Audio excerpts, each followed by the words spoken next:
ইমামে হাসান রাদিয়াল্লাহু তাআলা আনহু সিনা থেকে মাথা পর্যন্ত হুবহু নবীর মতো।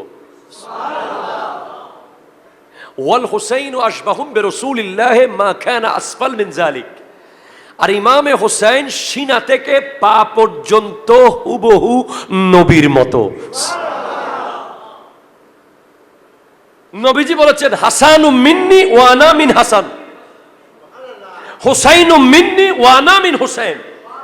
হাসান আমার থেকে, আমি হাসান থেকে। হুসাইন আমার থেকে, আমি হুসাইন থেকে। তার মানে হুসাইন আমার থেকে আসবে, আবার হুসাইনের মাধ্যমে আমি আসব।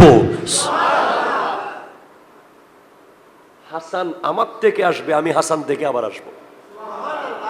তাহলে ইনার অর্ধেক নবী, ওনার নিচের অর্ধেক নবী, দুই ভাইকে একসাথে করলে একটা জাত নবী। রু দুইটা, বডি একটা। রু দুইটা, জোরে বলো না সুবহানাল্লাহ। রু দুইটা, বডি।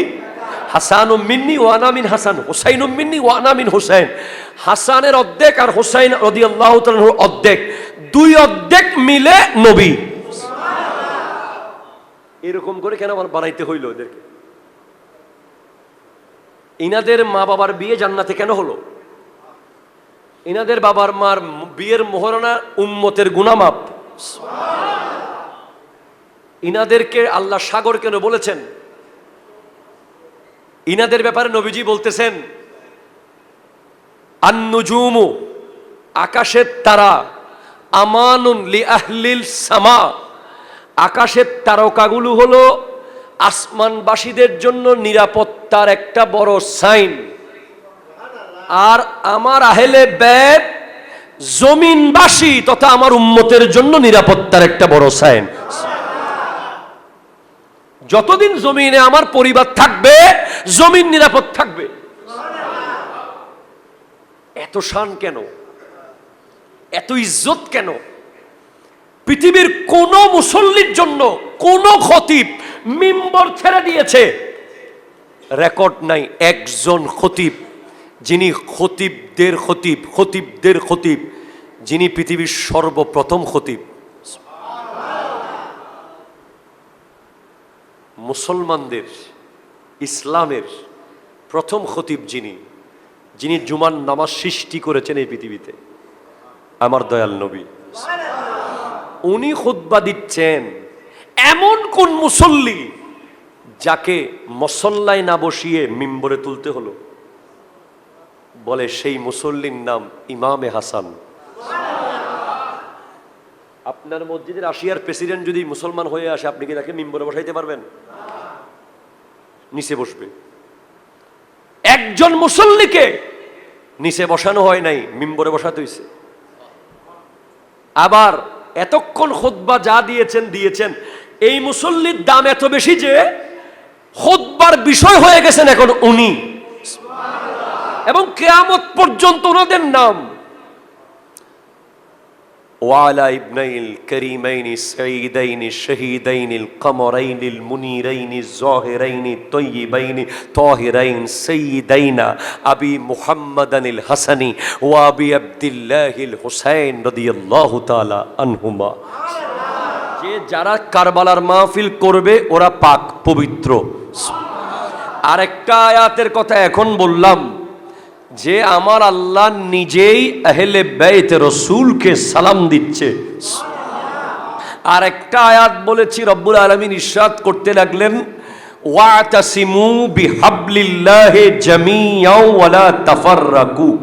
জোরে বলেন সুবহানাল্লাহ। ওনারতে কষ্ট না হলো, আয় ওনারে বেশি হানাইতে পারতেন না, ইল্লা আসাইতে পারতেন না। আয় এনে অবশ্যই কে আসেন, আয় এনে ওনারে কিছু হতা হইতে পারজুম, তো ওনারা একখান আর হতা কিন ফোন ফুরিব, ওনারাতে বিরক্ত লাগানোর লগে লগে সারি দিও। কষ্ট না হলো বাজি। আচ্ছা, ইতিসাম, তোমরা আল্লাহর রশিকে মজবুত করে ধরো। জোরে বলেন না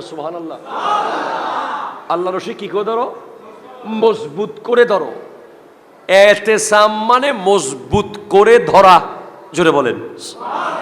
আর এনে ধরা এক জিনিস, অজ্ঞ ধরা হইল দে হনমতে দরিরে কি ফরিও যাইত পারে, ঠিক কিনা হন না, সুডিও যাইত পারে। আর অজ্ঞ ধরা হইল দে জীবন যাই বুগুই ধরা ছুটতুনু, জোরে বলেন সুবহানাল্লাহ। এটাকে বলা হয় এতেসাম। আবার এটার একটা শব্দ আছে হাদিসে, নবীজি ইরশাদ করতেছেন, তারাকতু ফিকুমুস সাকালাইন লান তাদিল্লু মা ইন তামাসসাকতুম বিহিমা। তোমাদের জন্য দুইটা এমন ভারী জিনিস রেখে যাচ্ছি, এগুলোকে যদি তোমরা মজবুত করে ধরো তোমরা কখনো পথভ্রষ্ট হবে না। একটা হলো আল্লাহর কোরআন, আর একটা হলো নবীর পরিবার। একটু জোরে বলেন সুবহানাল্লাহ। তাহলে ইতিসাম ওয়াতাসিমু বিহাবলিল্লাহি জামিয়া ওয়ালা তাফাররাকু। আল্লাহর রশি কে? কোন রশিটা ধরবো? ফটিকচুরির বাজারে বহু রশি পাওয়া যায়, ঠিক কিনা বলেন? বিবিরহাট বাজারেও বহুত রশি পাওয়া যায়। তো আল্লাহ যেই রশিটা ধরতে বললেন ওটা কোন রশি? এটার উত্তরে ইমাম জাফরে সাদেক রাদিয়াল্লাহু তাআলা আন, নবীজির বংশধর ইমাম জাইনুল আবেদিনের পরে যার মোকাম, উনি বলতেছেন নাহনু হাবলুল্লাহ, আমরা নবীর আহলে বাইত, নবীর পরিবার, আমরাই হলাম আল্লাহর রশি। একটু জোরে বলেন না ভাই সুবহানাল্লাহ। আমরা কি আল্লাহর রশি, যেটা আল্লাহ মজবুত করে ধরতে বলেছেন। এখন আসি বাবা, যাই মূল বিষয়ে। কারবালা এমন কি ঘটনা হয়েছে যেটা প্রত্যেক বছর কেউ 10 দিন, কেউ 3 দিন, কেউ 1 দিন, কেউ 30 দিন আলোচনা করছে, মাহফিল হচ্ছে। পৃথিবীর ইতিহাস যদি আপনি পড়েন, আপনি দেখবেন এই পৃথিবীতে কারবালার চেয়ে আরো অনেক হৃদয় বিদারক, অনেক ভয়ানক ঘটনা ঘটেছে। কিন্তু ইতিহাসের পাতায় এগুলো বইয়ের পৃষ্ঠার মধ্যেই রয়ে গেছে। এগুলো কেউ বছরে বছরে আলোচনা করে না, এগুলো কেউ কোনো অনুষ্ঠান করে প্রোগ্রাম করে না। আপনি যদি বলেন হুজুর উদাহরণ দেন, যেমন ধরেন ওই স্পেন, কি নাম বলেছি? একটু জোরে বলেন কোন নাম? স্পেন। 700 খ্রিস্টাব্দের পরে এই স্পেন মুসলমানদের আন্ডারে এসেছে। যিনি স্পেন জয় করেছেন ওনার নাম হলো তারেক বিন জিয়াদ, জোরে বলেন সুবহানাল্লাহ। একজন মুসলমান বীর, যার বীরত্বে যিনি সৈন্য নিয়ে জাহাজ নিয়ে স্পেনের গোড়ায় গেছেন। স্পেন এমন একটা দ্বীপ যেটার 3 দিকে পানি, একদিকে মাটি। এখন উনি জাহাজ নিয়ে সৈন্যদেরকে নিয়ে গিয়ে বলতেছেন, এ আমার সৈন্যরা, আইনাল মফর, পালাবে কোথায়? তোমাদের যাওয়ার কোনো জায়গা, কথা কয় না, আপনারা কষ্ট পাচ্ছেন মনে হচ্ছে। তোমারা যাইবের কোনো জায়গা নাই। সামনে শুধু স্পেন আছে, ডানেও সাগর, বামেও সাগর, পেছনেও সাগর। একমাত্র যাইতে চাইলে সামনেই যেতে হবে। ডানে যাবা পানিতে ডুবে যাবা, বামে যাবা পানিতে ডুবে যাবা, পেছনে যাবা পানিতে ডুবে যাবা। কারণ তারেক বিন জিয়াদ উনি স্পেন গিয়ে মুসলমান সৈন্যদেরকে নিয়ে যেই জাহাজ স্পেনে পৌঁছেছে, উনি ওই জাহাজটা আগুন দিয়ে জ্বালিয়ে দিয়েছে সৈন্যদেরকে নামিয়ে, যাতে সৈন্যরা বিজয় লাভ করা ছাড়া অন্য কোনো উপায় যেন না থাকে। সুবহানাল্লাহ, জোরে বলেন। উনি জাহাজ পুড়িয়ে দিয়ে বলতেছেন, আইনাল মফর, কোথায় যাবা, কোথায় যাবা? তোমাদের যাওয়ার কোনো জায়গা নাই। হয়তো সামনের দিকে যাবে, অথবা তোমরা মারা যাবে, তোমাদেরকে স্পেন দখল করতে হবে। তখন সৈন্যরা সিদ্ধান্ত নিল যে আমাদের তো আর কোনো উপায় নাই। এমন যুদ্ধ করেছে খ্রিস্টান ক্রুসেডারদের থেকে স্পেন বিজয় লাভ করে মুসলমান 700 বছর স্পেনে রাজত্ব করেছে। কয়শো বছর? 700। বড় দুঃখের বিষয়, বড় আফসোসের বিষয়, পরবর্তীতে মুসলমানের অবহেলা। মুসলমান বাদশারা যখন হেরেমের ভেতরে দাসীবাদী নিয়ে ব্যস্ত, বিভিন্ন রকমের বিভিন্ন দেশের কন্যা বউ বানিয়ে নিয়ে এসেছে, তাদেরকে ঘরের ভিতরে রেখে দেশ দখল করেছে। আজ আপনি দেখেন যেই দেশগুলোর নাম আমি বলতে চাচ্ছি না, কারণ আমাদের অসংখ্য রেমিটেন্স যোদ্ধারা ওখানে কাজ করে।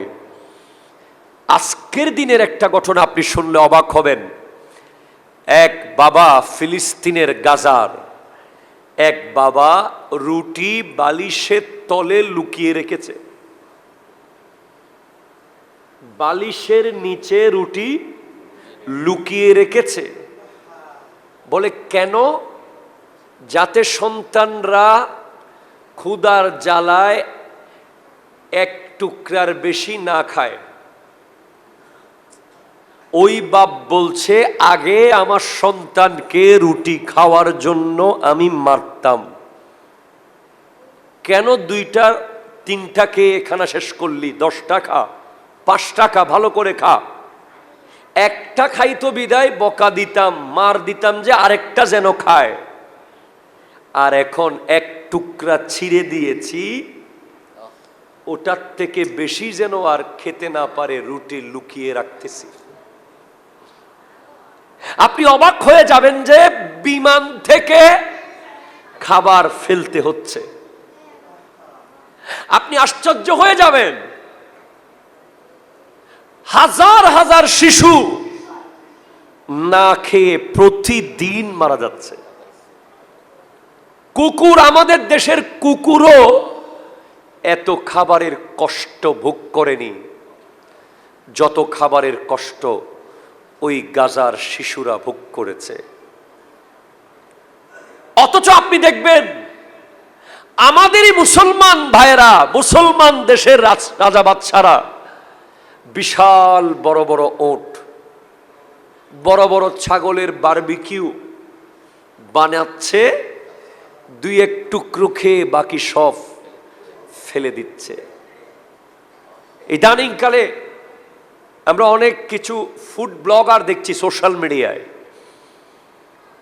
দেখছি যে এত বড় রুটি নিছে একটা, সার কাপটা এত বড়, গোটা রুটি ঢুকাই দিচ্ছে, একটু করে খেয়ে বাকিগুলো ফেলে দিয়েছে। এটা নাকি একটা ভিডিও। আয় হায় হায়!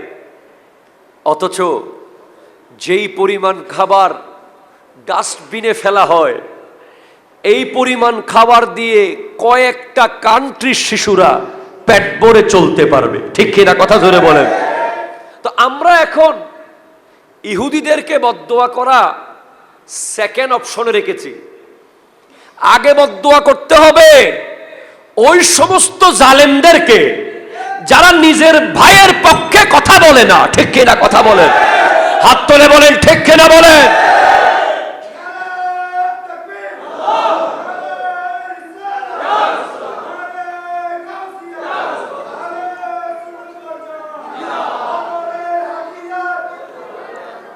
সুবহানাল্লাহ জোরে বলেন। জি, মাশাআল্লাহ। আপনি নবীজির হাদিস শুনলে অবাক হয়ে যাবেন। প্লিজ, আমার নবীজি বলেছেন, আল মুমিনু লিল মুমিনে কাল বুনিয়ান।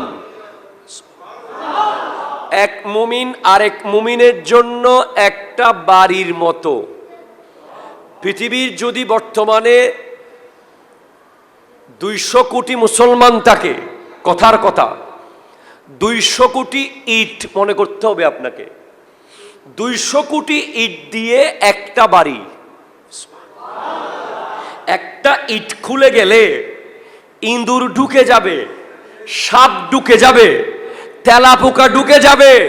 এখন মুসলমানের লেবাসে, মুসলমানের নামে ইহুদি খ্রিস্টানদের দালাল আজ বিশ্বের বড় বড় সিংহাসনে বসে আছে। আগে তাদেরকে সিংহাসন থেকে আল্লাহ যেন নামিয়ে দেয়, ঠিক কিনা কথা বলে। সেই জায়গায় যেন ন্যায় পরায়ণ খালিদ বিন ওয়ালিদের মতো, সেই জায়গায় যেন সালাউদ্দিন আইয়ুবীর মতো, সেই জায়গায় যেন বিশ্বের বড় বড় মুসলিম সেনাপতিদের মতো, যাদের দিলের মধ্যে কারবালার চেতনা থাকবে, যারা কোনো বাটপারের সাথে আপোষ করবে না, যাদের কাছে ঈমানি জজবা থাকবে। আমরা তো মনে করি মুসলমানের কাছে পারমাণবিক অস্ত্র লাগে না, মুসলমানের কাছে নারায়ে তাকবীর আর নারায়ে রিসালাতের দুইটা ধ্বনি অনেক বড় বড় পারমাণবিক অস্ত্রের চেয়েও পাওয়ারফুল, ঠিক কিনা? এরকম প্রলোভন দেখিয়ে সুন্দর সুন্দর বিষয় দিয়ে ঘরে ঘুম পাড়িয়েছে। 700 বছর পর 1400 খ্রিস্টাব্দের পরে আবার খ্রিস্টানরা স্পেনে এমনভাবে আক্রমণ করেছে, কয়েক লক্ষ মুসলমানের লাশ স্পেনের রোডে রোডে পড়া ছিল।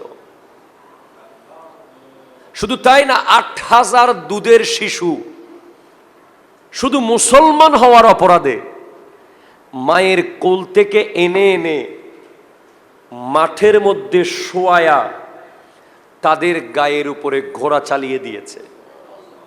নাউজুবিল্লাহ, জোরে বলেন।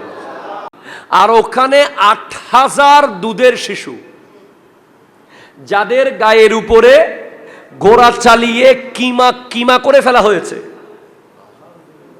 কিন্তু বছরে বছরে তাদের স্মরণে কোনো মাহফিল হইছে? কেউ করবে? কেউ করে না।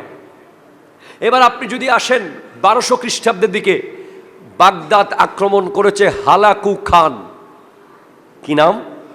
Hulagu Khan. সে বাগদাদের রোডে রোডে লক্ষ লক্ষ মুসলমানের লাশ, দজলা এবং ফোরাত নদীর পানি 3 দিন লাল, বাগদাদের নালা নর্দমা বিল খাল সব লাল লাল হয়ে গেছে মানুষের রক্তে। অথচ বছরে বছরে আলোচনা নাই। এই ভারতের লাল কেল্লায় ইংরেজরা 7000 আলেমকে ফাঁসি দিছে। কয় হাজার? 7000, কম বেশ।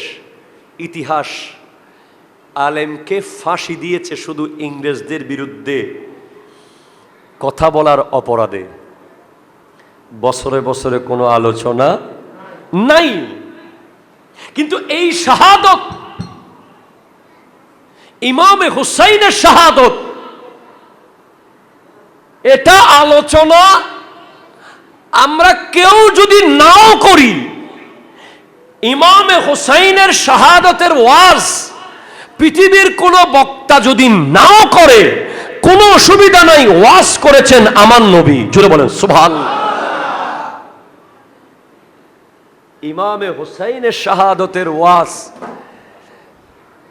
শাহাদতের ইতিহাস যদি কেউ নাও লেখে, কোনো রাইটার তার বইয়ে না লিখলেও এই ইতিহাস লিখে দিয়েছেন খুদ আল্লাহ। একটু জোরে বলেন না সুবহানাল্লাহ। এটা এত দামি কেন? আপনারা কি আমার সাথে আছেন? একটা রহস্য আপনাদেরকে জানিয়ে দেব। এত দামি কেন এই শাহাদত? বলে অনেক কারণ, অনেক কারণ, অনেক কারণ। তার মধ্যে একটা কারণ হলো বাগদাদের ঘটনা, স্পেনের ঘটনা, ভারতের ঘটনা। এই ঘটনাগুলোর সাথে কিছুটা হলেও দুনিয়াদারি ছিল, কিছুটা হলেও ক্ষমতা ছিল, কিছুটা হলেও পাওয়ারের ব্যাপার স্যাপার ছিল। কিন্তু ইমামে হুসাইনের কারবালা শাহাদতের সাথে দুনিয়াবি কোনো স্বার্থ নাই, শুধুমাত্র আল্লাহর দ্বীনের জন্য উনি শহীদ হয়েছেন। যতদিন দ্বীন ইসলাম থাকবে ততদিন ইমামে হুসাইন থাকবে।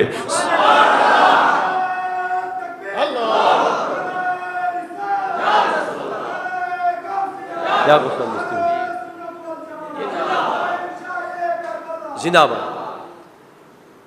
নবীজি বলেছেন যে আমি দুইটা জিনিস রেখে যাচ্ছি, একটা হলো কোরআন আর একটা আমি নবীর পরিবার।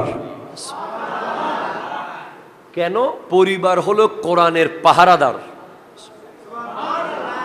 অন্য কাউকে দায়িত্ব দিলে দায়িত্ব ঠিকভাবে পালন নাও করতে পারে। হ্যাঁ, সাহাবাকে দিতে পারতেন, কিন্তু সাহাবা হওয়ার একটা নির্ধারিত ব্যাপার আছে। নবীজিকে কপালের চোখে না দেখলে আর সাহাবা হবে না। তো নবীজিকে শেষ পর্যন্ত যিনি ইমানের সাথে কপালের চোখে দেখেছেন উনি সাহাবা। তো নবী পর্দা করার পরে আর সাহাবা তৈরি হবে না। কিন্তু তাবেঈনও তো একই, সাহাবাদেরকে না দেখলে তাবেঈ হবে না, তাবেঈদেরকে না দেখলে তবে তাবেঈ হবে না। এগুলো হয় দেখা দেখে দেখে দেখে দেখে, না দেখলে হয় না। কিন্তু নবীর পরিবার, ইন্না আ'তাইনা কাল কাউসার, আল্লাহ আমার নবীকে কাউসার দান করেছেন। কাউসারের আরেক অর্থ হলো কসরতে আওলাদ। কিয়ামত পর্যন্ত এই পৃথিবীতে নবীজির আওলাদ থাকবে। একটু জোরে বলবেন না সুবহানাল্লাহ। এজন্য কোরআন হলো থিওরিক্যাল আর নবীর আওলাদ হলো প্র্যাকটিক্যাল। কোরআনের উপরে যখন আঘাত আসবে তখনই একজন নবীর আওলাদ এসে, নবীর পরিবারের একজন এসে ওই প্র্যাকটিক্যালি কোরআন হিসেবে মাঠে নামবে। ইয়াজিদ যখন কোরআনের আয়াতের বিকৃতি ঘটাচ্ছে, কোরআন বলছে ইন্নামাল খামরু ওয়াল মাইসিরু ওয়াল আনসাবু ওয়াল আজলামু রিজসুম মিন আমলি শয়তান, নিশ্চয় মদ, জুয়া, মূর্তি পূজার বেদী এগুলো শয়তানের কাজ কারবার। ফাজতানিবুহু, এগুলো থেকে দূরে থাকো। মদ হারাম, জুয়া হারাম। এজিদ যখন বলতেছে হালাল, তখন আহলে বাইতে রাসূলের সদস্য হাজির হয়েছেন প্র্যাকটিক্যাল কোরআন হিসেবে। হোসেন বলছেন মদ হারাম, কোরআনের আয়াতের বিরুদ্ধে যাওয়া যাবে না, প্রয়োজনে জীবন দেব, কোরআনের আয়াতকে বাস্তবায়ন করতে হবে। একটু জোরে বলেন না সুবহানাল্লাহ। কোরআন বলছে আকিমুস সালাহ ওয়া আতুজ যাকাত। সুবহানাল্লাহ। কোরআন বলছে আকিমুস সালাতা ওয়া আতুজ যাকাতা ওয়ারকাউ মা'আর রাকিঈন। নামাজ পড়ো, নামাজ পড়ো, নামাজ পড়ো, নামাজ পড়ো, নামাজ পড়ো, নামাজ পড়ো। ৮০-র উপরে জায়গায়, প্রায় ৮৩ জায়গায় কোরআনে এসেছে নামাজ কায়েম করো, নামাজ কায়েম করো, নামাজ কায়েম করো, নামাজ কায়েম করো। এজিদ বলছে নামাজ পড়বো না, নামাজ পড়বো না, নামাজ পড়বো না, নামাজ পড়বো না, সে তারিকুস সালাত। হোসেন বলছেন বেনামাজি যদি রাষ্ট্রের বাদশা হয়, রাষ্ট্রের খলিফা হয়, তাহলে তার রাষ্ট্রের জনগণ তো বেনামাজি হবে। ঠিক কিনা? কথা জোরে বলেন। একটা কথা আছে আন্নাসু আলা দীনি মুলুকিহিম, মানুষ তার দেশের বাদশার নিয়মে হয়। দেশের বাদশা যেমন হবে আপনার ঘরের পাকঘরেও তার এফেক্ট পড়বে। ঠিক কিনা? কথা জোরে বলেন না। হযরত ওমর ফারুকে আজম যখন বাদশা ছিলেন, খলিফা ছিলেন, খলিফাতুল মুসলিমিন ছিলেন, 22 লক্ষ বর্গ মাইলের শাসক ছিলেন, দুধওয়ালির ঘরেও ইসলাম ছিল। দুধওয়ালি দুধ বিক্রি করে ওই নারীর বেড়ার ঘরের ভিতরেও কোরআনের আয়াতের প্র্যাকটিক্যাল অনুবাদ ছিল। যদি বলেন কিভাবে? দুধওয়ালিকে তার মা বলছে দুধে পানি মিশা, পানি মিশা। সে বলছে মিশাবো না। বলে কেন? বলে খলিফা মানা করছে। বলে খলিফা কি দেখতেছে? তখন সে বলতেছে খলিফা না দেখলেও আল্লাহ তো দেখতেছে। হযরত ওমর ফারুকে আজম বেড়ার ফাঁক দিয়ে শুনে ফেলেছেন কথাগুলো। উনি সাথে সাথে গিয়ে ওই দুধওয়ালিকে প্রস্তাব দিলেন যে আপনার মেয়ের জন্য আপনার মেয়েকে আমার ছেলের পুত্রবধূ বানাতে চাই।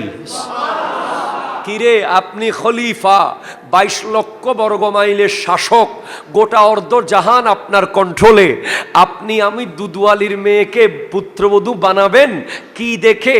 তার তো কোনো মাস্টার্স নাই, তার তো কোনো অনার্স নাই, আমারও কোনো বাড়িঘর নাই, আমারও কোনো পাওয়ারফুল কোনো দেখানোর মতো কিছু নাই। বলে আসল জিনিস তার আছে, ইন্না আকরামাকুম ইনদাল্লাহি আতকাকুম, তার কাছে তাকওয়া আছে, আল্লাহর ভয়। এটা হলো পৃথিবীর সবচেয়ে দামি সনদ। এই সনদ দেখে তাকে আমি ছেলের বউ বানাতে প্রস্তুত। একটু জোরে বলেন না সুবহানাল্লাহ। তাহলে আপনাকে যেটা বোঝাতে চাচ্ছি, মানুষ হবে বাদশা যেমন হবে, একটা গ্রামের মানুষও তেমন হবে। বাদশার নিয়ম যদি থাকে যে কেউ চুরি করলে হাত কেটে ফেলা হবে, নিয়ম যদি থাকে কেউ জেনা করলে তাকে পাথর মারা হবে, নিয়ম যদি থাকে কেউ র‍্যাপ করলে, ধর্ষণ করলে তাকে প্রকাশ্য ফাঁসি দেওয়া হবে, নিয়ম যদি থাকে কেউ মানুষ মারলে তাকে জুমার দিন স্টেডিয়ামের মাঝখানে এনে প্রকাশ্য ফাঁসির কাষ্ঠে ঝুলিয়ে দেওয়া হবে, অথবা প্রকাশ্য ওপেন গলা কেটে ফেলা হবে। এই নিয়ম যদি আজকে যে কোনো দেশের মধ্যে কার্যকর হয়, কালকে থেকে আপনি দরজা খুলে ঘুমাইতে পারবেন। জোরে বলেন না, ঠিক কিনা? জোরে বলেন না। কিন্তু আপনি এখন পারবেন না। কেন পারবেন না? কারণ বিচার যে করবে সেই সমস্যায় আছে। কথা জোরে এখন না, ঠিক কিনা? জোরে বলেন। বিচারক যখন নিজের ইচ্ছে মতো আইন প্রয়োগ করতে পারে না, বিচার ব্যবস্থা যখন মানুষের ইচ্ছায় কন্ট্রোলে চলে আসে, বিচারককে যখন মানুষ কন্ট্রোল করতে পারে, আসামিরা, তখন ওই দেশে আযাব আসবে। আপনি যে দেখেছেন মাইলস্টোনের বিমান দুর্ঘটনা, দেখেন নাই? আপনারা কি কষ্ট হচ্ছে বেশি? বিমান দুর্ঘটনা দেখেছেন তো? দেখেছেন। বিমান পৃথিবীর কারো পক্ষে উড়ানো সম্ভব যদি আল্লাহ না চায়।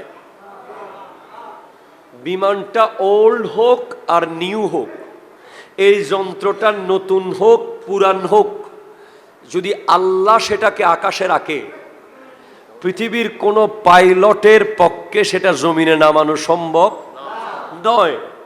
আর যদি আল্লাহ চায় যে এটা আকাশে, আল্লাহ রাখবে না, নিচে ফালাই দিবে? পৃথিবীর কোনো পাইলটের পক্ষে সেটাকে আকাশে উড়ানো সম্ভব নয়।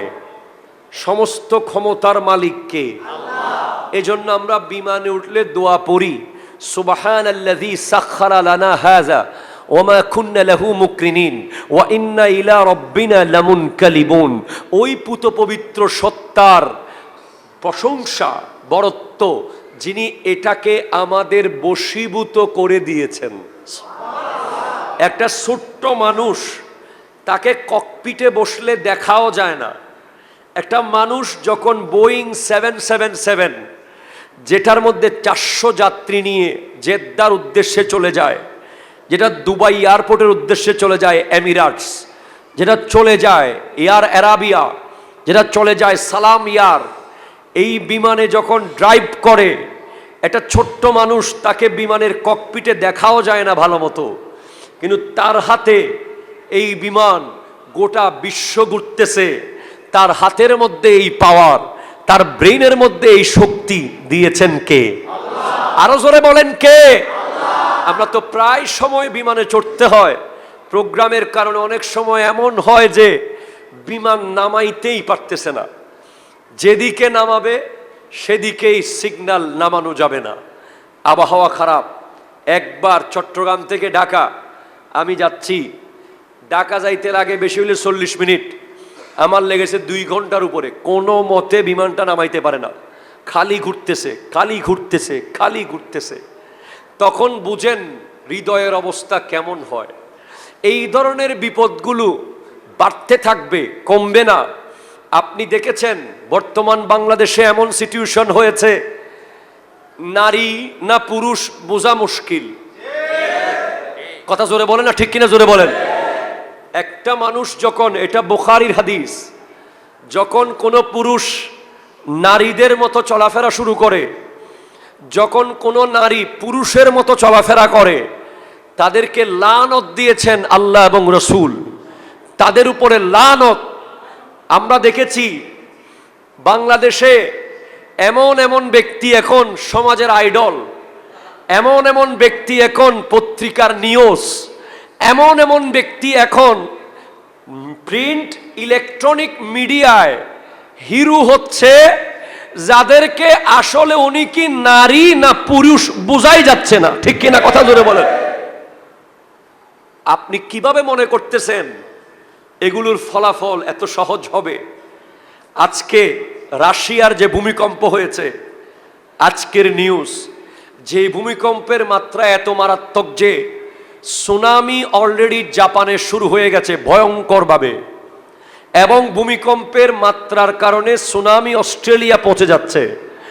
সুনামি এখন এত লেভেলে চলে গেছে যে সাগরের ঢেউ এত উঁচুতে উঠে গেছে, গোটা রাশিয়ার আশেপাশে বহু কান্ট্রিতে রেড অ্যালার্ট জারি হয়ে গেছে।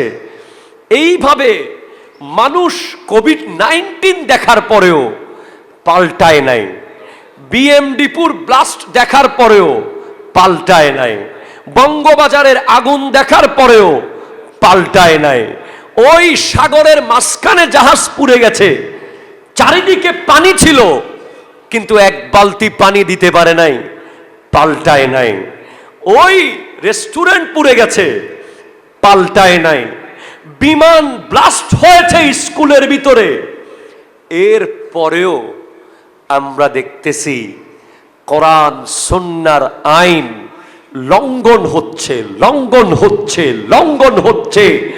এগুলোর আযাব তসবির মতো আসতে থাকবে। তসবির দানা যখন ছিঁড়ে যায়, একটার পর একটা যখন নিচের দিকে পড়তে থাকে, কেউ ধরে রাখতে পারে না, সেভাবে আযাব একের পর এক আসতে থাকবে। এগুলো আল্লাহ দিচ্ছে এমন না, এগুলো আমাদের কামাই, ঠিক কিনা কথা জোরে বলেন না। এগুলো আমাদের কামাই, এই আযাবগুলো আমরা কামাই করতেছি। এটা আমি গত জুমাতেও আমার মসজিদে আমি এই বিষয়ে বলেছি যে আযাব বর্তমানে যেগুলো হচ্ছে এগুলো আমাদের নিজের হাতের কামাই। আমরা যতদিন শুধরাবো না, আমরা যতদিন শুধরাবো না, সূরা রুম 41 নম্বর আয়াতে রব্বুল আলামিন ইরশাদ করছেন, জাহারাল ফাসাদু ফিল বাররে ওয়াল বাহরে বিমা কাসাবাত আইদিন নাস। সাগরে, জলে, স্থলে ফাসাদ, বিশৃঙ্খলা, আযাব ছড়িয়ে পড়বে, যেগুলো মানুষের হাতের কামায়। কথা জোরে বলেন, ঠিক কিনা জোরে বলেন। 15টা কারণে আযাব আসে।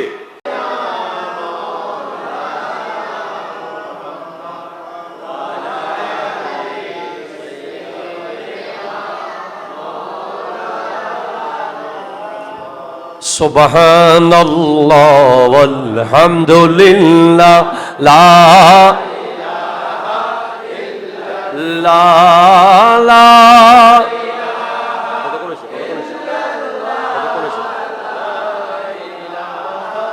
ইল্লাল্লাহ সুবহান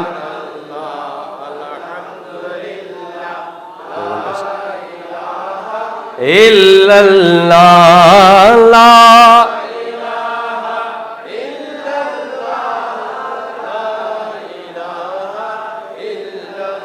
একটু জোরে বলেন সুবহানাল্লাহ।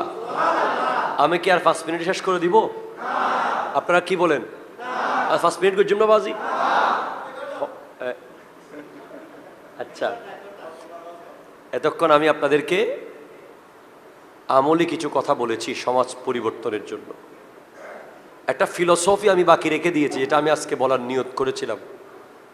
আমাদের প্রধান অতিথি মহোদয় এসেছেন, উনি জানতে চান, শিখতে চান, বুঝতে চান, সেই কারণে ওনাদের সামনে কথাগুলো বলতে ভালো লাগে।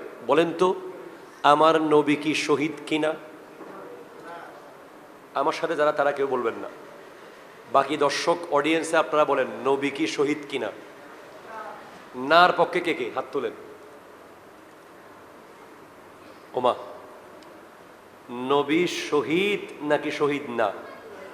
শহীদ না। আচ্ছা বলেন তো শহীদ নার পক্ষে কে কে? আচ্ছা নবী তাইলে শহীদের পক্ষে কে কে? তো ওনারা হন্দল হদে অনেক হন্দল হদে জিজ্ঞে গুল দেখকে।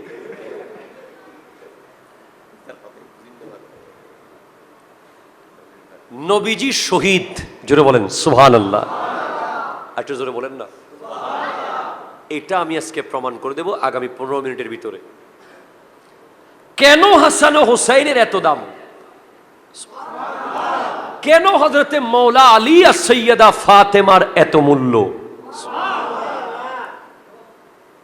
কেন তাদেরকে মহব্বত করলে জান্নাতি হওয়া যাবে? কেন তাদের জন্য আমার নবী এত হাদিস এত শান বলে গেছেন? একটু জোরে বলেন সুবহানাল্লাহ। এই পৃথিবীর সর্বশ্রেষ্ঠ নামাজি কে? আমার নবী। সুবহানাল্লাহ জোরে বলেন। আমার নবীর চেয়ে দামি কোনো নামাজি আছে? বড় কোনো সিজদাকারী আছে? এই পৃথিবীর সর্বশ্রেষ্ঠ হজকারী কে? আরো জোরে বলেন। এই পৃথিবীর সর্বশ্রেষ্ঠ জ্ঞানী কে? এই পৃথিবীর সর্বশ্রেষ্ঠ পিতাকে? এই পৃথিবীর সর্বশ্রেষ্ঠ স্বামীকে? As a father, as a son, as a social reformer, as a prophet, as a যত শব্দ লাগাইতে পারেন ভালো নেক, মুহাম্মদ সাল্লাল্লাহু আলাইহি ওয়াসাল্লাম is the best personality of the world. আমার নবী হলেন গোটা বিশ্বের সর্বশ্রেষ্ঠ, সব দিক থেকে শ্রেষ্ঠ দানবীরও আমার নবী, শ্রেষ্ঠ সুন্দরও আমার নবী। তাহলে একটা নেয়ামত কেন কম থাকবে? শ্রেষ্ঠ শহীদ। শহীদের অনেক মূল্য। কিয়ামতের দিন শহীদ যেই ঘোড়ায় চড়ে যুদ্ধ করেছে ওই ঘোড়ার খাবার পেটের নারী বুড়ি সহ সব শহীদের সওয়াবের পাল্লায় তুলে দেওয়া হবে। শহীদ যখন কবরে যাবে তার মাথায় ইয়াকুত পাথরের মুকুট পরিয়ে দেওয়া হবে, তার অতীতের সব গুনাহ মাফ করে দেওয়া হবে, তাকে জান্নাতি লিখে দেওয়া হবে। শহীদের কোনো হিসাব। এত দাম, তাহলে নবীজিকে কি আল্লাহ শহীদ এই মর্যাদা দিবেন না? অবশ্যই দিবেন।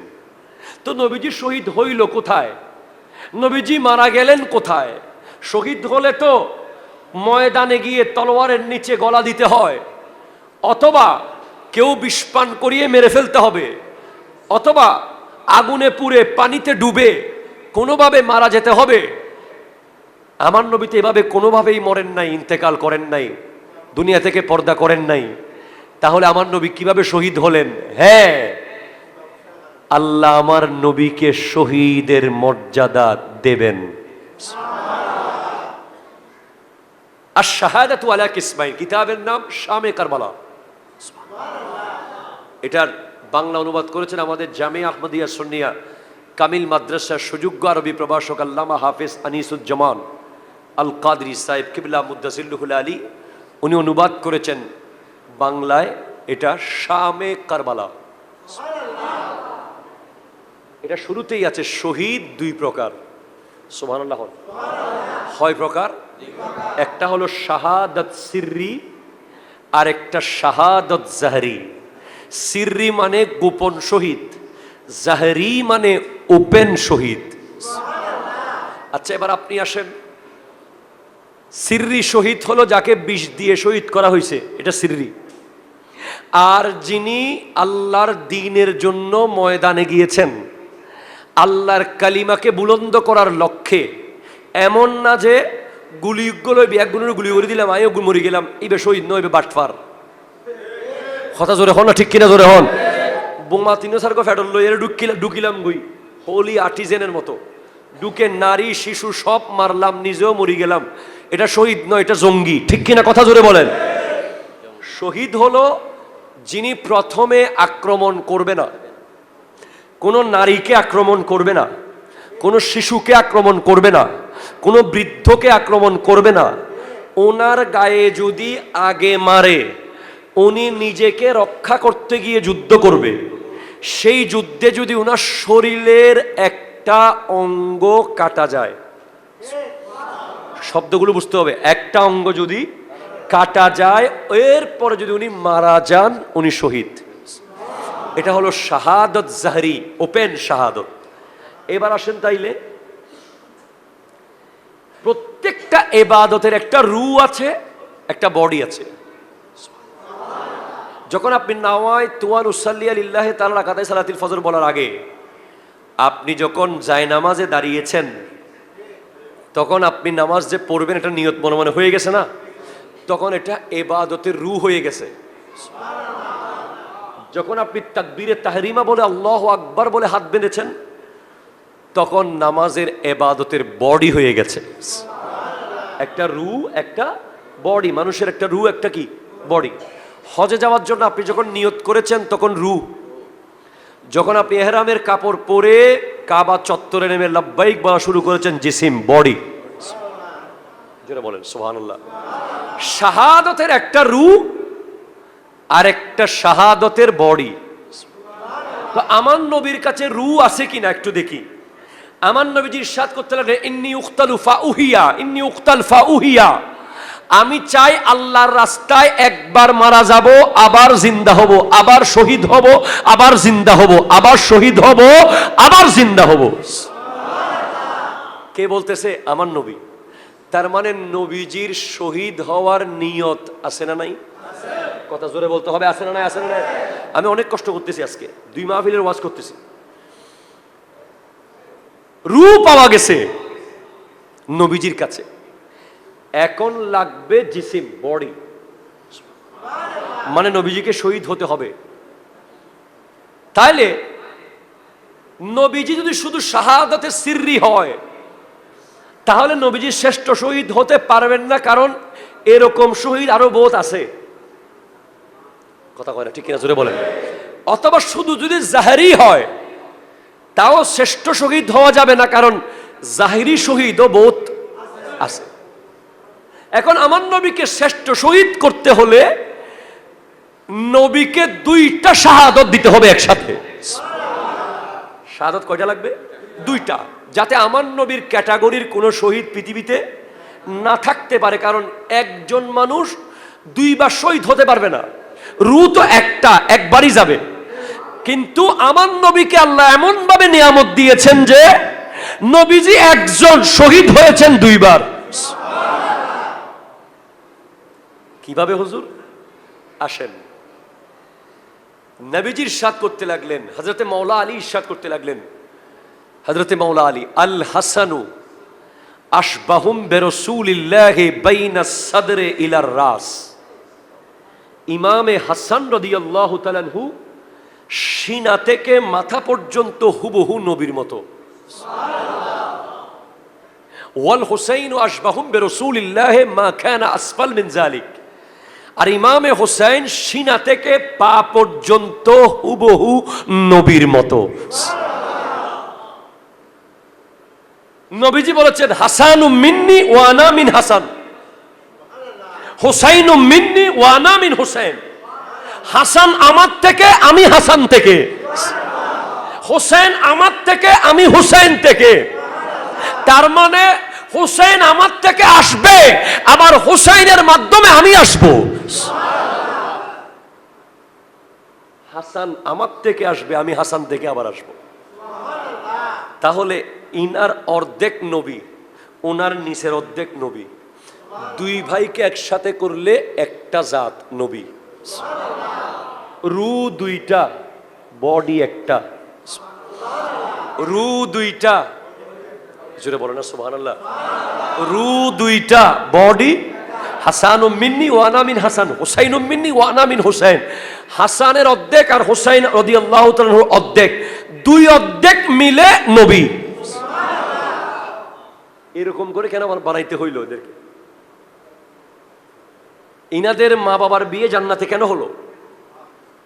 ইনাদের বাবার মার বিয়ের মোহরানা উম্মতের গুনামাপ। ইনাদেরকে আল্লাহ সাগর কেন বলেছেন? ইনাদের ব্যাপারে নবীজি বলতেছেন, আন-নুজুমু, আকাশের তারা, আমানুন লি আহলিল সামা, আকাশের তারকাগুলো হলো আসমানবাসীদের জন্য নিরাপত্তার একটা বড় সাইন। আর আমার আহলে বাইত জমিনবাসী তথা আমার উম্মতের জন্য নিরাপত্তার একটা বড় সাইন। যতদিন জমিনে আমার পরিবার থাকবে, জমিন নিরাপদ থাকবে। এত শান কেন? এত ইজ্জত কেন? পৃথিবীর কোন মুসল্লির জন্য কোন খতিব মিম্বর ছেড়ে দিয়েছে রেকর্ড নাই। একজন খতিব, যিনি খতিবদের খতিব, যিনি পৃথিবীর সর্বপ্রথম খতিব,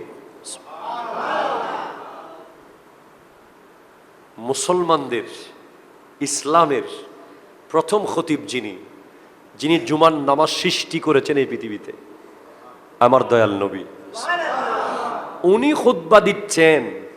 এমন কোন মুসল্লি যাকে মসল্লায় না বসিয়ে মিম্বরে তুলতে হলো?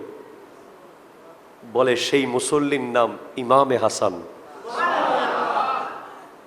আপনার মসজিদের রাশিয়ার প্রেসিডেন্ট যদি মুসলমান হয়ে আসে, আপনি কি তাকে মিম্বরে বসাইতে পারবেন? নিচে বসবে। একজন মুসল্লিকে নিচে বসানো হয় নাই, মিম্বরে বসাতে হয়েছে।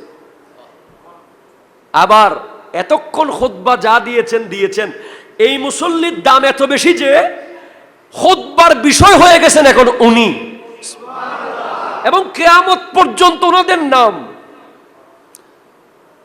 ওয়ালা ইবনাইল করিমাইনি সাইয়িদাইনি শহীদাইনিল কমরাইনিল মুনিরাইনি যাহিরাইনি তাইয়িবাইনি তাহিরাইন সাইয়িদাইনা আবি মুহাম্মাদানিল হাসানি ওয়া আবি আব্দুল্লাহিল হুসাইন রাদিয়াল্লাহু তাআলা আনহুমা।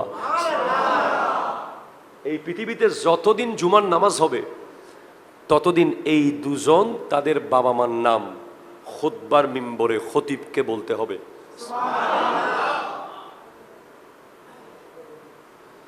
না হলে খুতবা হবে না।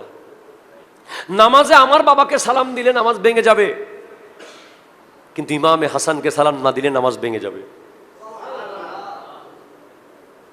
নামাজে আমার দাদাকে সালাম দিলে নামাজ ভেঙে যাবে, কিন্তু ইমামে হোসেনকে সালাম না দিলে নামাজ হবে না। এত মূল্য কেন? এত দাম কেন? কারণ এই দুজন মিলে নানা জানকে শাহাদতের সনদ এনে দেবেন। কিভাবে আনবেন? বলে ইবাদতের রু আর বডিতে বুঝে গেছেন। এখন হলো ইবতেদা ইন্তেহা, শুরু শেষ। আল্লাহু আকবার দিয়ে শুরু, আসসালামু আলাইকুম বললে হতানহর আর হতানহর, হতা বুঝতে লাগবেন না ওনারা। এখন আমার নবীর শাহাদত সিররি শুরু হবে। একটু জোরে বলেন না সুবহানাল্লাহ। শাহাদত সিররি কি হবে? শুরু হবে। কোথায় শুরু হচ্ছে দেখেন? খায়বরের প্রান্তরে। যখন খায়বরের যুদ্ধে নবীজি গেলেন খায়বরে, সেখানে জয়নব বিনতে হারেসা নামে এক ইহুদি নারী আমার নবীকে বিষ মিশানো ছাগলের গোশত দিয়েছেন নবী কিনা পরীক্ষা করার জন্য। বিষের মিশিয়ে ছাগলের গোশত দিয়েছেন। ওই গোশত নিজে আওয়াজ করে নবীকে বলতেছে, ইয়া রাসূলুল্লাহ আমাকে খায়েন না, আমার ভিতরে বিষ আছে। কিন্তু আমার নবী তো নবী, তাকে তো নবীর প্রমাণ করতে হবে। আমার নবী বিষওয়ালা গোশত খেয়েছেন। পাশে আরেকজন ছিলেন সাহাবী হযরতে বিশির ইবনে বারা রাদিয়াল্লাহু তাআলা, উনিও খেয়েছেন। উনি সাথে সাথে ইন্তেকাল করেছেন শাহাদাত সিররি। আল্লাহু আকবার জোরে বলেন। তার মানে বিষ দিয়ে মারা হয়েছে। হতানহর, হতানহর বিষ দিয়ে রে মারা হই। সাহাবী বেরে কি গোশত হই না? আর নহাইউন ইবে তো সাহাবী, ইবে তো অজানা আছে, ইবে হাই ফেলেই। কিন্তু আন নবীরে গোশত খর, কিন্তু নবী এন প্রকাশ নগরের। আর আন নবীতে খন ফরিবুল দুনিয়ার তাহন ফরিবু। আমার নবী বিষলা গোশত খাইছে কিনা? মারা গেছে? যায় নাই। ওয়াল্লাহু ইয়াসিমুকা মিনান নাস, আল্লাহ নবীজিকে মানুষের অনিষ্টতা থেকে বাঁচাবে। একটু জোরে বলেন না সুবহানাল্লাহ। আবেশ ঠিক আছে। এখন শাহাদত সিররির সূচনা ওপেনিং হয়ে গেছে খাইবরে। এখন এন্ডিং হবে, শেষ করবে কে? ইমামে হাসান রাদিয়াল্লাহু তাআলা। ইমামে হাসানকে এজিদিরা বিষ দিয়েছিল পানির মশকের ভিতরে। কিরকম বিষ? হীরার টুকরাকে পিষে, ডায়মন্ড হীরা ওনার পানির মশকে দিয়ে দিয়েছে। উনি যখন পানি খেয়েছেন, হীরার টুকরাগুলো ওনার কলিজাকে খণ্ড খণ্ড করে ফেলেছে। ওনার গোটা শরীর মোবারক সবুজ বর্ণ হয়ে গিয়েছিল। নবীজির শহীদ শাহাদত সিররি শুরু হয়েছে খাইবরে, শেষ করেছে ইমামে হাসান। আল্লাহু আকবার, জোরে বলেন। এবার শাহাদত জাহরি, ওপেন শাহাদত, যেটা ময়দানে যাবে ইসলামের জন্য, কালিমা বুলন্দ করার জন্য, শরীরের একটা অঙ্গ কাটবে, তারপর উনি মারা যাবেন। আমার নবীর উহুদের মাঠে নুরানি দাঁত মোবারক শহীদ হয়েছে। কথা জোরে বলেন না, ঠিক কিনা? শরীরের একটা অঙ্গ দাঁত পড়ে গেছে। আল্লাহু আকবার।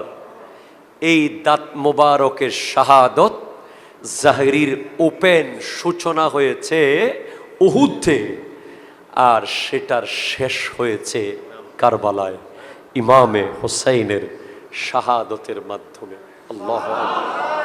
তাহলে আপনি কি বুঝলেন? কারবালার অসংখ্য ফিলোসফি আছে, তার মধ্যে একটা ফিলোসফি হলো এই দুই নওয়াসার শাহাদত মূলত আমার নবীর শাহাদত।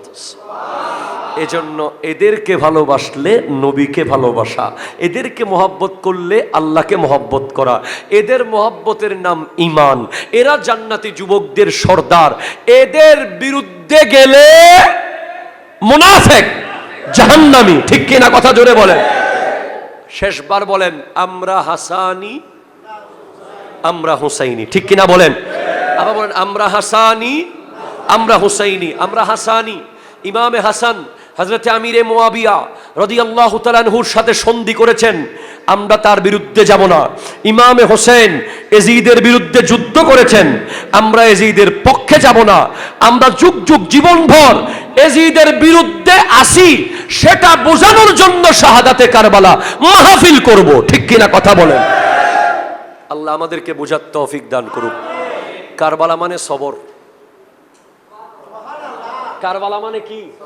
আরো জোরে না হদে। কারবালা মানে কি? চাকরি চলে গেছে, মাথা ফেটে ফেলার নাম হুসাইনি না। ব্যবসা লস হয়ে গেছে, সুইসাইড করার নাম হুসাইনি না।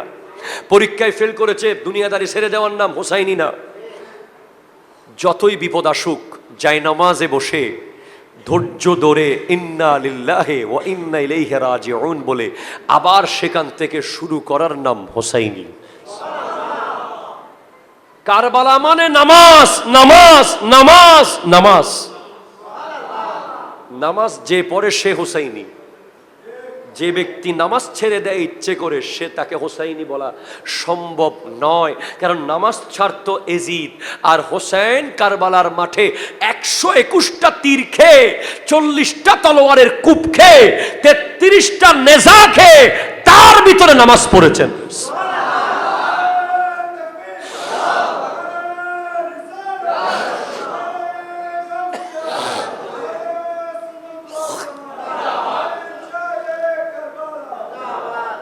আল্লাহ পাক আমাদেরকে সত্যিকারের কারবালা বোঝার তৌফিক দান করুন।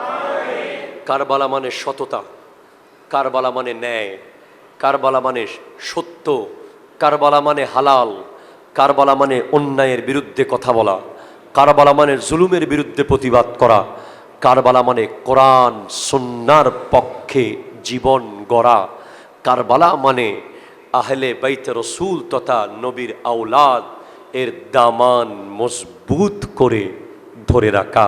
আল্লাহ পাক আজকে তুমি বাঁচানে ওয়ালা, তোমার দয়ার সদকায়ে মিলে মদিনা ওয়ালা। মুর্শিদ তৈয়ব শাহ, মুর্শিদ তৈয়ব শাহ, মুর্শিদ তৈয়ব শাহ। জামে আর সবুজ মাঠে কত রঙের ফুল যে ফোটে, জামে আর সবুজ মাঠে কত রঙের ফুল যে ফোটে। সেই ফুলেরই খুশবুগুলো যে মদিনাওয়ালা। মুর্শিদ তৈয়ব শাহ, মুর্শিদ মুর্শিদ তৈয়ব,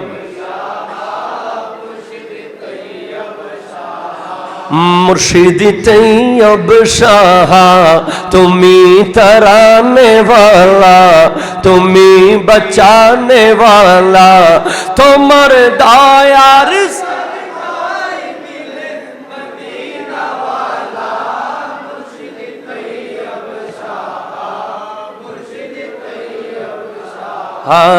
মুর্শিদ তৈয়ব শাহ, মুর্শিদ তৈয়ব শাহ। সুবহানাল্লাহ। গাউসিয়া কমিটির দামান ধরে রাখলে 15টা ফিতনা আযাব আসার কারণ থেকে মুক্ত থাকা যাবে। ঠিক কিনা কথা জোরে বলেন। যারা এখনো গাউসিয়া কমিটির মেম্বার হন নাই, হয়ে যাবেন। গাউসিয়া কমিটির মেম্বার কেন হবেন 5 মিনিটে বলছি। আমি কেন গাউসিয়া কমিটিকে ভালোবাসি জানেন? আমার স্বার্থে ভালোবাসি। আমার একটা স্বার্থ আছে। স্বার্থটা হলো, এই পৃথিবীতে আমি দেখেছি সবচেয়ে বড় আপন হলো যে রু যাওয়ার পরে পাশে থাকে সে আপন।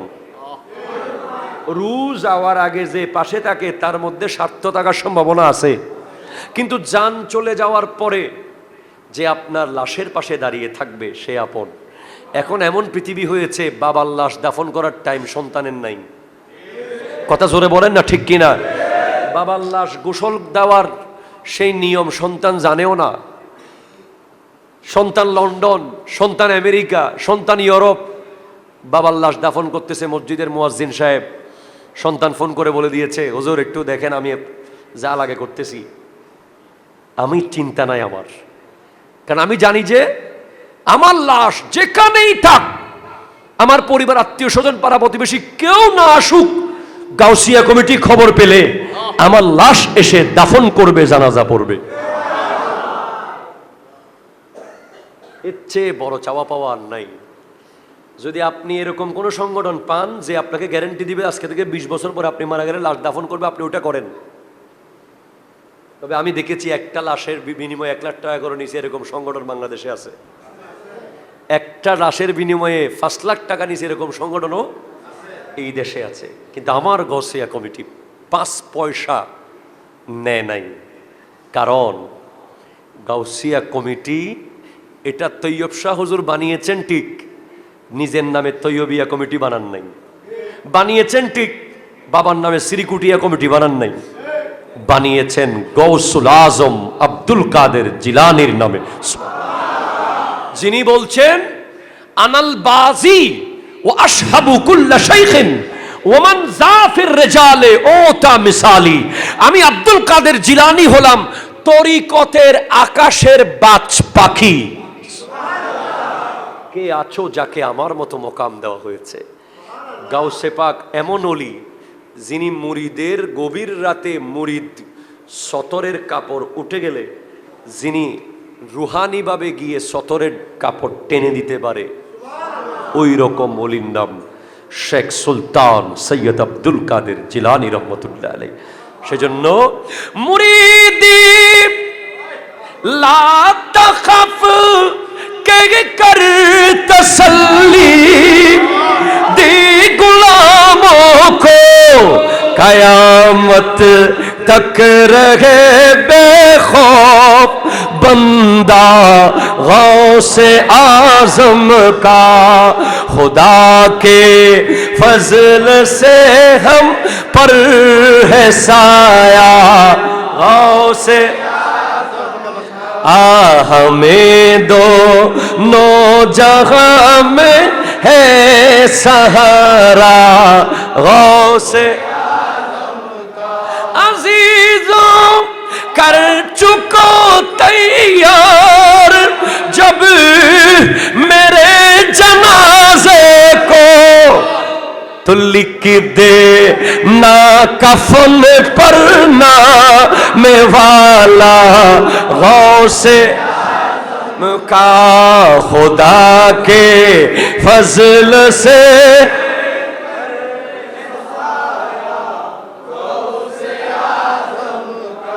हमें दोनों जहां में है सहारा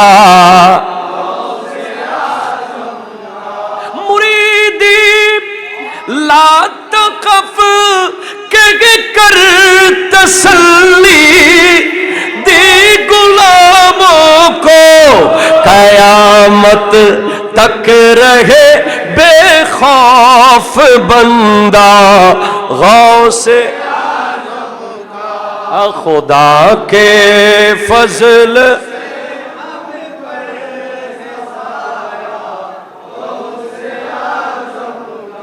फरिश्ते रुकते क्यों हो मुझे जन्नत में जाने से ऐ फरिश्ता আমাকে আটকাচ্ছ কেন জান্নাতে যাচ্ছি আটকাচ্ছ কেন फरिश्ते रुकते क्यों हो मुझे जन्नत में जाने से ये देखो हाथ में दामन है किसका गौसे आजम का ये देखो हाथ में दामन है किसका अजीजों कर चुको तैयार जब मेरे जनाजे को ও আমার ভাইয়েরা যখন আমার জানাজা আমার কাফনটা তৈরি করবেন তো লিখ দে না কাফন पर नाम आला गौसे आजम का तो लिख दे ना कफन पर नाम आला गौसे अल्लाहुम्मा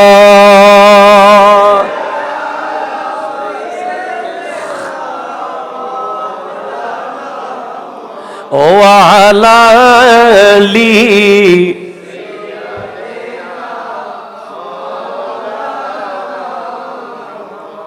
আল্লাহ বুঝার তৌফিক দান করুক সারা রাত অবদা অবাজি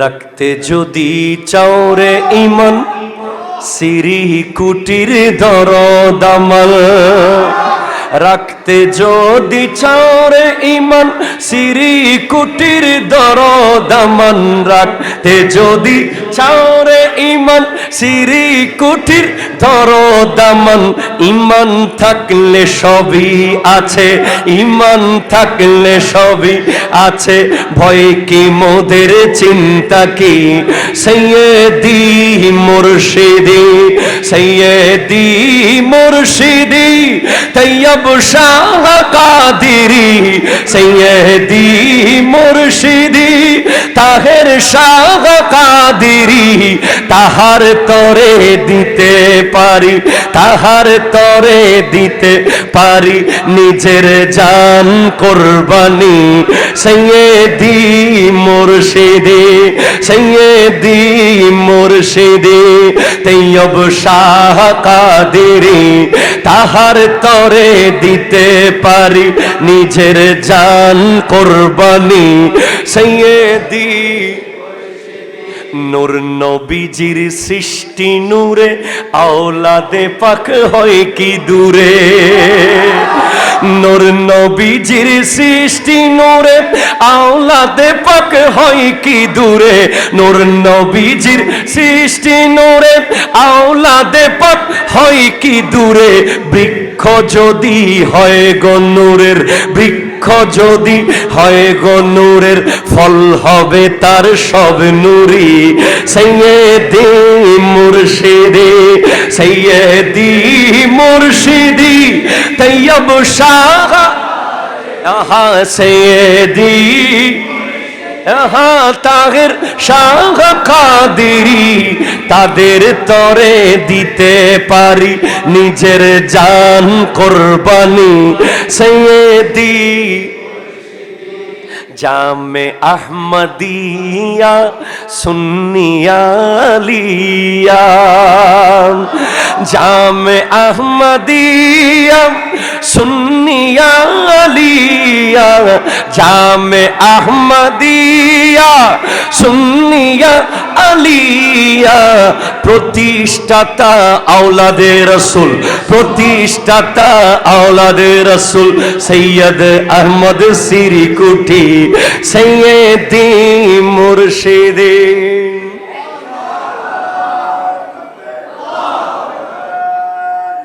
ইয়া রাসূলুল্লাহ, ইয়া দাওয়াতুল খাইরের দামান ধরো, কবরের সামান জোগাড় করো। দাওয়াতুল খাইরের দামান ধরো, কবরের সামান জোগাড় করো।